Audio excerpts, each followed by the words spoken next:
gentlemen, the President of the United States, accompanied by Erika Kirk.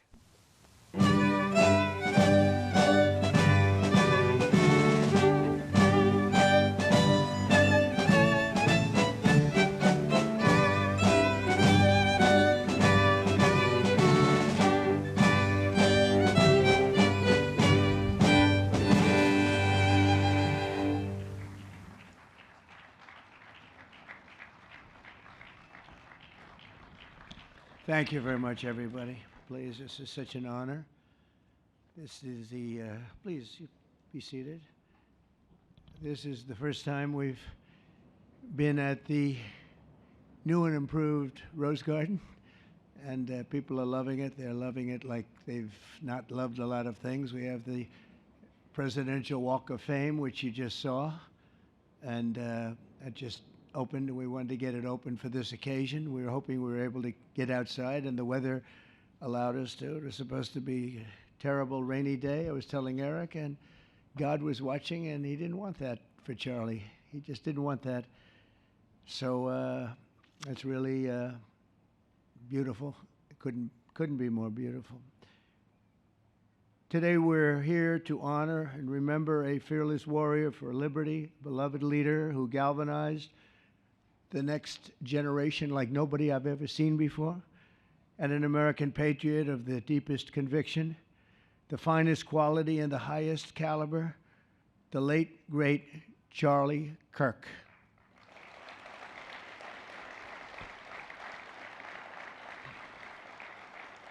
Five weeks ago, our nation was robbed of this extraordinary champion. He was a champion in every way. I got to know him so well. He didn't like losing, and he was able to fight people that were enemies, and he didn't necessarily love those enemies so much. You know, I heard he loved his enemies, and I said, wait a minute, is that the same Charlie that I know? I'm not sure, but I didn't want to get into it. But it was a horrible, heinous, demonic act of murder. He was assassinated in the prime of his life for boldly speaking the truth, for living his faith and relentlessly fighting for a better and stronger America. He loved this country. And that's why this afternoon it's my privilege to posthumously award Charles James Kirk our nation's highest civilian honor, the Presidential Medal of Freedom. Thank you.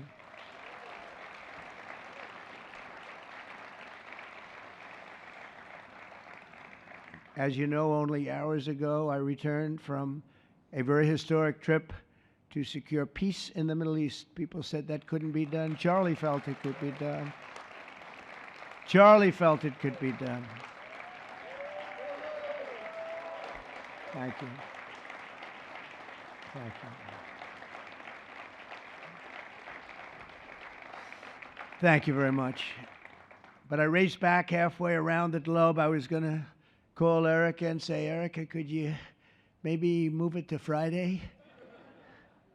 And I didn't have the courage to call. But you know why I didn't call? Because I heard today was Charlie's birthday. And I said, you know, that was a definite. And I said, we're going to have to forget about some of those very big, very rich countries that expected me to be there. And I can tell you, based on the length of that flight, I wouldn't want to go back tomorrow. But I would not have missed this moment for anything in the world. Nothing. And it's a very important time for our country, and our country is doing so well. It's never done better. We are a country with almost now $18 trillion of investment coming in. Nobody's ever seen anything like that. Previous administration had less than $1 trillion for 4 years. We have more than 18, it'll be much more than 20 by the time the year, more than $20 trillion. There's never been a country in the world that had anything like that. What's happened to our country is incredible in a short period of time. Charlie was a big person for, sir, can we close up those borders, please, a little bit? You know, they're really leaking badly. I said, Charlie, I haven't gotten there yet. But, you know, it came out last 4 months. Literally nobody was allowed into our country. And the only people that were allowed in were people that came in legally. The borders are absolutely stone cold closed. And they reported 0, 0, 0, and 0, so that's pretty good. but he was a big believer. He wanted people in the country more than I did, frankly. He wanted them to come in legally, and he got his wish. October 14th is Charlie's birthday, and he should have been turning 32 years old. I tell you, when I first met him, he was like 22, and I said, boy, he's awfully young, but I thought he was older than that, you know. He looked a little bit older than his age. That's okay, you know. That's not good when you're old, but when you're young, it's great. He had the best of all things, but he was special. But instead, Charlie is attaining a far more important milestone. We're entering his name forever into the eternal roster of true American heroes. He's a true American hero, an amazing person, way, way beyond his years. And I'm honored to be joined by a woman who has endured unspeakable hardship with unbelievable strength, and that's Charlie's widow, Erika. And I just want to thank you, Erika. He loved you so much. I was with him. Oh, please. Thank you, darling. Thank you. I was with him before I met Erika, and he told me he was going to get married. He said, "You won't believe how beautiful she is." I said, well, then now that I meet her, he's right. But then he also said, and you know what? She's like the smartest person I know. See, they do go together on occasion. Not often. Not often. But on occasion they go together. But he was in love with you. He was deeply in love with you. It's great. Erika, your love and courage have been an inspiration to all of us, and we will always be here for you, and we're always going to be here for your gorgeous, beautiful children, and we'll never forget what your family has sacrificed for our country. Man loved our country. When things were going badly for our country, he was so, as you know, angry. He would get angry because he said it doesn't have to be that way. We're also pleased to be joined by an incredible group of Charlie's friends, very powerful friends, actually, and some not so powerful, and they're actually better people, okay? I know them all. They're the less powerful ones. I have to tell you that, all of you power guys down here. The best ones in the group are the ones that are less successful, but that happens too. No, they're all great, and they're here. And let's start with Erika's father. Where is Erika's father? Where are you? Where are you, Dad? Oh, look at him. Wow. I want to get a hat like that, too. I like that. How are you? Nice to see you again. Thanks as well to Vice President J.D. Vance, who's been fantastic. J.D., thank you very much. Great. Doing a great job. Did a great job on Sunday with George Slopadopoulos. I thought put him away pretty good. Second lady, who's a phenomenal woman, Usha Vance. Thank you very much, Usha. Thank you very much. Great woman. President of Argentina. He wanted to be here. That's Argentina's a serious flight, right? And he's become a superstar, and he's doing amazing things. He's a MAGA person, but it's make Argentina great again. That's what he does, right? And I want you to stand, please, Javier Milei.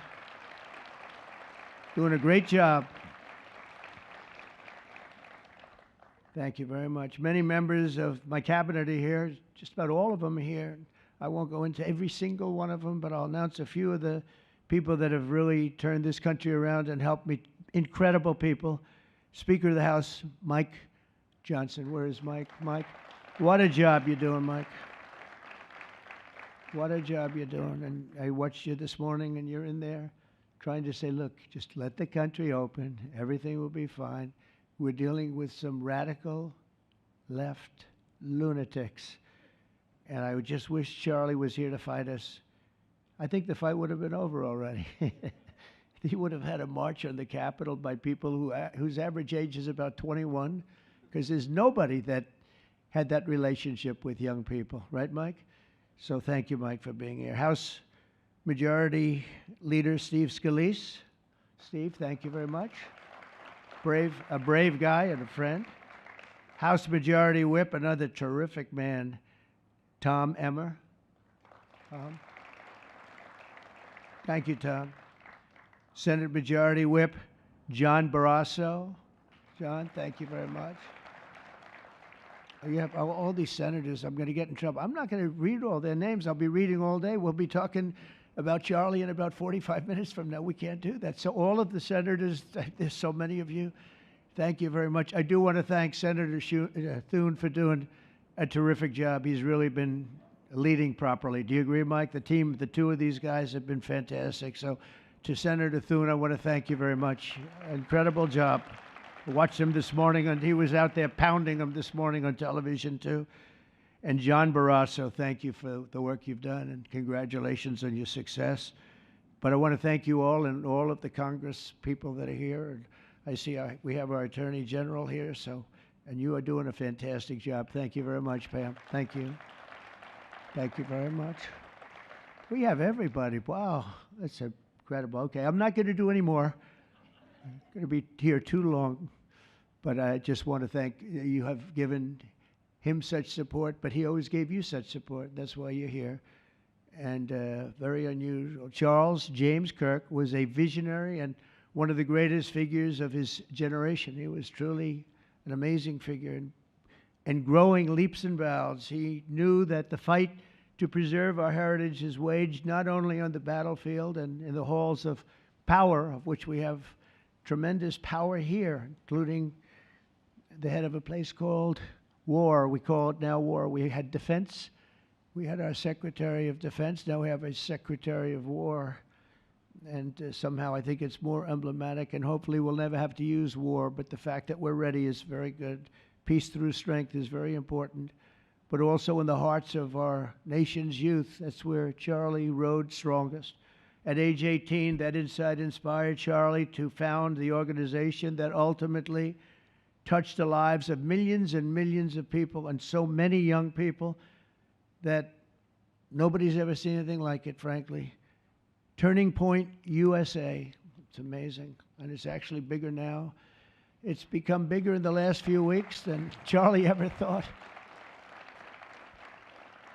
I think his end vision in many years from now would have been just a fraction of what it turned out to be in a couple of weeks, right? It's amazing.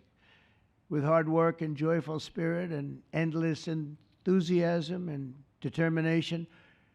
And he did have great enthusiasm. You know, I always say you need enthusiasm to be successful. He had great enthusiasm. Charlie grew Turning Point into the largest conservative youth organization in the entire country. He forged a personal bond with countless young conservatives. He fought for free speech, religious liberty, strong borders, and a very strong and proud America. In everything he did, he put America first. He really put America first. And ultimately, Charlie became more than a leader of an important organization. He became the leader of historic movements all over the country. There were movements, individual movements, one movement, but it was historic. Everything he did was historic, and a true evangelist for the cause of freedom and the word of Almighty God. God was very important to Charlie. He would say, you know, if you don't have religion, you're not going to have a strong country. It's true. He was so wise beyond his years. You know, I talk to him sometimes and say, this guy is like a young guy. He was really a wise man. From the time Charlie worked on my presidential campaign in 2016, and he was there right from the beginning. He liked me. I don't know. I have no idea why.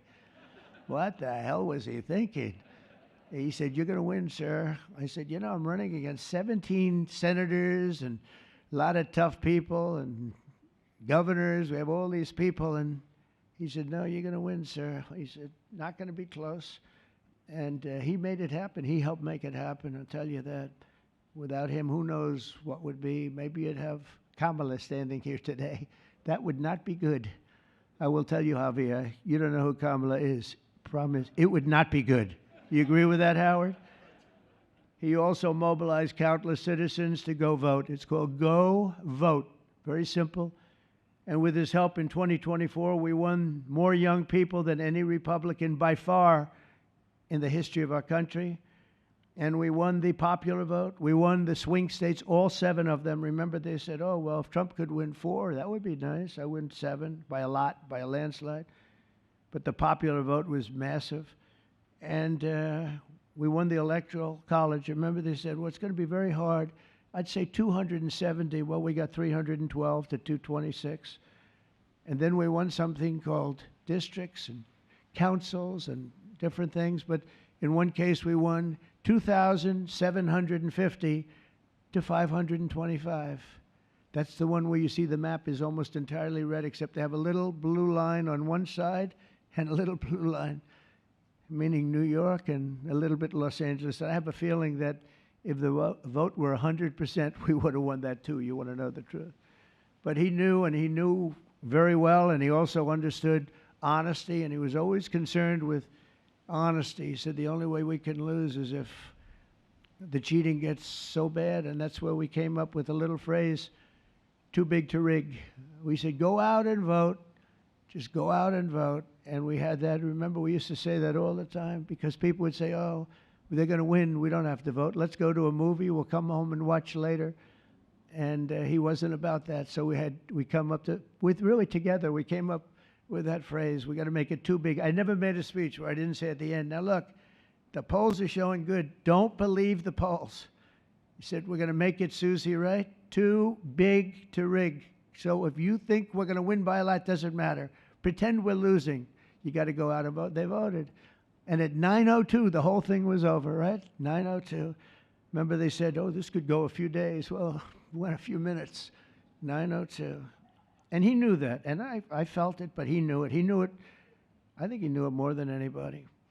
But Charlie never missed an opportunity to remind us of the Judeo-Christian principles of our nation's founding or to share his deep Christian faith. In his final moments, Charlie testified to the greatness of America and to the glory of our Savior, with whom he now rests in heaven. And he is going to make heaven. I said, I'm not sure I can make it, but he's going to make it. He's there. He's looking down on us right now. It's so incredible. Look at this, how this turned out. This was supposed to be so dark and cloudy. Not dark and cloudy, is it? Look at that, how beautiful that is. There's no artist that can capture it as beautiful as it is today. Wow, it's amazing.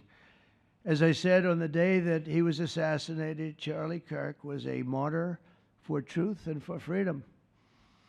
And from Socrates to think, and to St. Peter, from Abraham Lincoln to Martin Luther King, those who change history the most, and he really did, have always risked their lives for causes they were put on earth to defend. He was put on earth to do exactly what he was doing. He didn't want to waste time. He would have been a top student at any college in the country. I know the college as well. He's smarter than the guys there. He was so smart.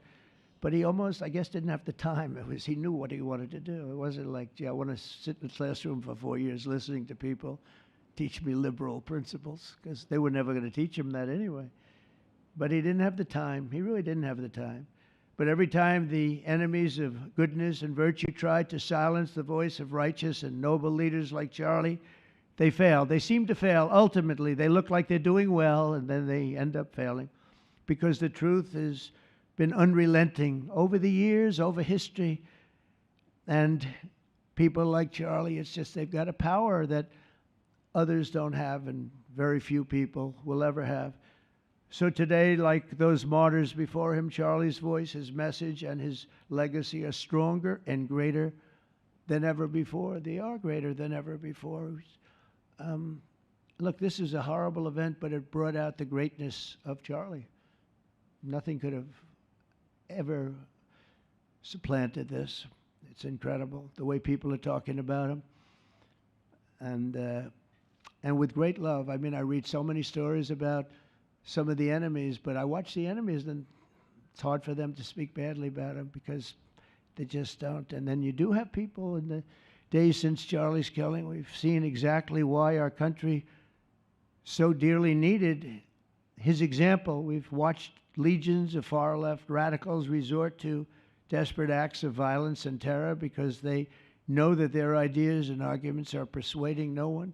They know that they're failing. They have the devil's ideology, and they're failing, and they know it, they feel it, and they become violent. They seem to become very violent on the left. They've rammed vehicles into federal law enforcement, fired sniper rifles at ICE agents, and me, you know. But I made a turn at a good time. I turned to the right. Charlie couldn't believe it, actually. He said, "How the hell did you make that turn?" I said, "I don't know." But fired rifles and threatened the lives of our Supreme Court justices, our great justices. They have to be protected. We just issued a lot of money, $60 million, to protect the Supreme Court justices. Very important. We can't let anything happen. In places of worship, we're protecting our people. We've seen that a candidate for Attorney General in Virginia boasted that he would want to see the Republican legislature, a legislator in Virginia, shot in the head and to see his children murdered. He actually said this. And now he continues to run for office, and most people continue to back him, but he said he wants his man shot. He said shot in the head and to see his children murdered. And they keep running. Pretty amazing, right? That's a bad one. Let's see how that turns out, but that's a really bad one. Nobody's heard that one before. Especially in the wake of Charlie's assassination, our country must have absolutely no tolerance for this radical left violence, extremism, and terror. We're done with the angry mobs, and we're not going to let our cities be unsafe. We're going to make sure our cities are safe. When you have Chicago, where they had 4,000 people murdered over a very short period of time, 4,000 people, and then we have a governor stand up and say, "Oh, things are going swimmingly." No, they're not. We're going to make Chicago safe, just like we're going to make. Look what we did in D.C. It's so nice that we started here, because this was one of the most violent places in the United States. It'd be dangerous to be right out here. But you couldn't go to a restaurant. The restaurants were all dying. The whole place was dying. You'd have these gorgeous, look at the Washington Monument over there. You'd have these gorgeous buildings and monuments and structures. And people were afraid to leave their apartment. They were afraid to go to work. They'd get into an Uber, and they'd feel safe, and then the Uber would be attacked. They thought they made it to safety, and then the Uber was attacked on the trip in. But we've done a great job, and now it's considered a totally safe city. We haven't had problems. It took us 12 days to make it great. We took out, Pam, 1,700 hard criminals, career criminals in many cases, but these are hardened criminals. Many of them came in through the Biden open borders. We brought them back to the countries. And a couple were so violent that we put them in jail. We don't want to take a chance that they could get back in, because no matter how good we do, somebody can sneak in. They were so violent and so bad. One arrested 28 times. Every time he left prison, he'd get into a violent incident. 28 times. And we put him away for a long time.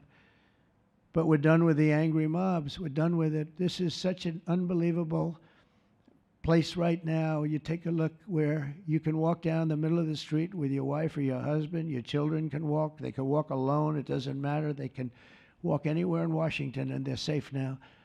If this were a year ago, they'd have a serious chance of being badly hurt, even killed. They'd come in from Indiana, they'd come in from Iowa, they'd come from Florida to see their nation's capital, and somebody would have to call the parents, "I'm sorry, but your son or your daughter's been killed." Not anymore. You hear those sirens going off? That's good. That's a good sound. That means they either got the bad guy or they're going to stop the bad guy. You didn't hear that sound because nobody wanted to do anything. Nobody. Listen to the beauty of that sound. Seriously. And that's the real deal sirens. They're not politically correct sirens. You hear them, they're about 3 miles away. That's great. What a beautiful sound. They're stopping crime. That's what they're doing. So we're done with the voices of fools. They're fools.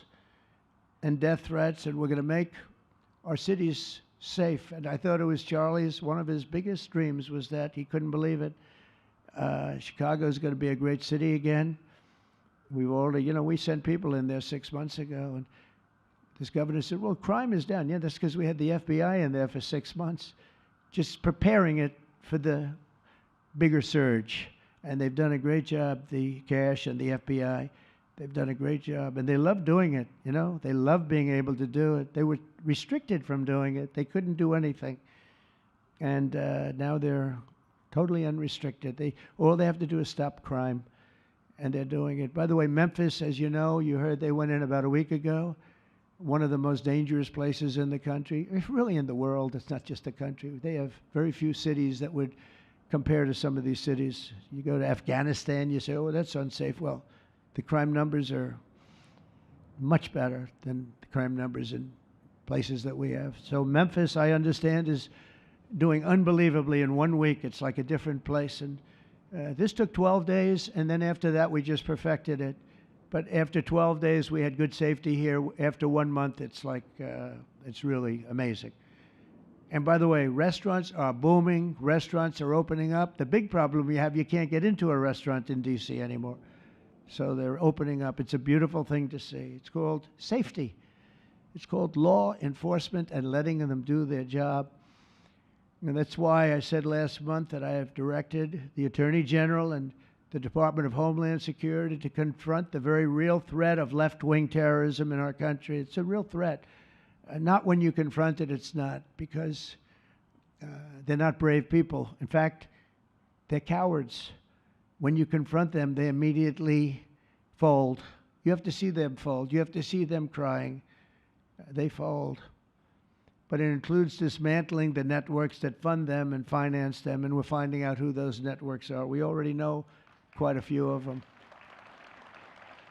When you see these violent incidents and then you see people holding this gorgeous sign with beautiful wood, beautiful cardboard, wood, everything's perfect paint job, and they're all the same, there are thousands of them, you know that they weren't made in the basement out of love. They were made by anarchists, and in some cases wealthy. I'll probably find some of my nice friends that are up there being so nice to me, especially lately. They're being very nice. But it surprises you who they may be, and you almost wonder why would they do it? But they're hurting our country, and we're really taking it back one by one. If we didn't go into Los Angeles early on in the administration, the commissioner, the chief of police, Los Angeles, said if they didn't go in, we would have lost our city. Now, they already lost 25,000 houses to fire because they wouldn't let the water come in from the Pacific Northwest, which they should have done. And I said, you better do it. They didn't do it, and we had 25,000 homes where they had no water in their sprinklers, they had no water in the fire hydrants. It would have been a different kind of a thing if they did what they were supposed to do. We had to break in. We broke in and had the water come down. They said for the environment, it's great. They lost 25,000 houses. It's incredible. But the commissioner said without the federal government and President Trump's intervention, we would have lost the entire city. And we have the Olympics going there soon. I got the Olympics. We have the Olympics. We have the World Cup. And we have, most importantly, we have the 250th anniversary of our country. That's going to be most important. And all of these things are happening. And we're going to have safe cities. We're going to have very, very safe cities. So 1 month after Charlie's death, we still feel the terrible shock and the pain of his loss, like just about nobody I can think of. Charlie Kirk was one of a kind. He was unstoppable. And he really was. Boy, when he had an idea in his head, he would call me, sir, please, you haven't done it yet. I said, Charlie, relax. Just relax. He didn't relax. He'd call me the next day again. It got it done. But he was like indomitable and always will be. He's really irreplaceable. Nobody going to replace him. But they're going to do great. But you can't replace that kind of person and that kind of talent, frankly. The word talent is an important word, but that kind of talent. So we hold his memory in our hearts forever. Every single day of this administration, we will continue to carry out the mission for which he lived, and he really did. He lived for this country. He lived for his wife and his family, but he lived for this country, too. In Charlie's honor, we will continue like we have been to fight, and to win. We're going to win so much.